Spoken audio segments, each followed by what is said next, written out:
இன்றைக்கி பார்த்திங்கன்னா செவ்வாய்க்கிழமைங்க, முருகனுக்கு உகந்த நாள். கொஞ்ச நாளாகவே இந்த வெத்தலை தீபம் போட்டு முருகனை வழிபடுறதை பற்றி நிறைய கேள்விப்பட்டேன். ஓகே, நாமளும் பண்ணலாம் அப்படின்ட்டு இன்றைக்கி தாங்க ஸ்டார்ட் பண்ணேன். ஈவினிங் தான் நான் அந்த பூஜையெல்லாம் முடிச்சுட்டு இப்போ இன்றைக்கி இந்த ஆர்டர் டிஸ்பேச் பண்ண போகிறோம் அப்படின்னு காமிச்சிட்ருக்கேன்.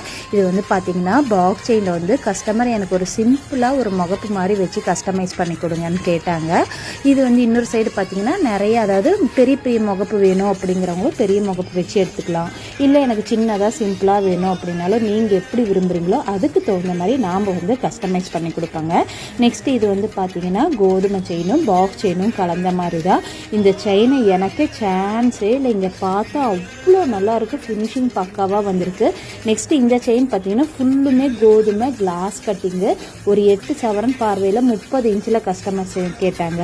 நெக்ஸ்ட்டு இந்த செயின் பேட்டர்ன் பார்த்திங்கன்னா அருணாக்குடியில் 3 பால் ஸ்டோன் பால் வச்சு கஸ்டமைஸ் பண்ணதுங்க. பூஜையை முடிச்சுட்டு பார்த்தா எவ்வளோ ஆர்டர்ஸும் ரெடியாக இருந்தது. ஓகே, இன்றைக்கி நம்ம டிஸ்பேச் பண்ணுறதுக்கு முன்னாடி உங்களுக்காக ஒரு சின்ன வீடியோஸ் போடலாம் அப்படின்னு தாங்க காமிச்சிட்ருக்கேன்.